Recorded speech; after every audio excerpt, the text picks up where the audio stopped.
আসসালামু আলাইকুম ওয়া রাহমাতুল্লাহি ওয়া বারাকাতুহু।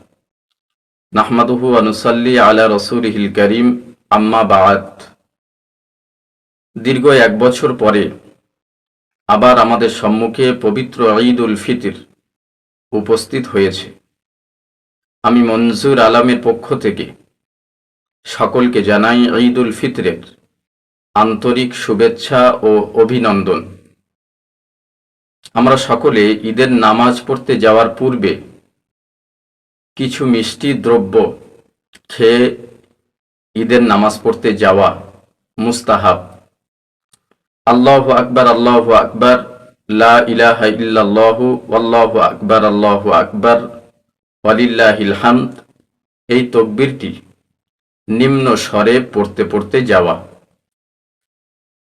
নিজের গুনাহের জন্য ঈদের নামাজ আদায় করার পরে বেশি বেশি করে আল্লাহ পাকের কাছে দোয়া চাইবেন।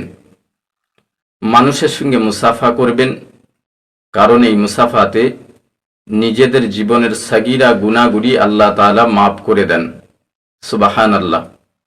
আল্লাহ পাক আমাদের সকলকে শান্তি সমৃদ্ধির সঙ্গে ঈদ পালন করার তৌফিক দিক। আমরা বলি আমিন। সুস্থ থাকবেন, ভালো থাকবেন।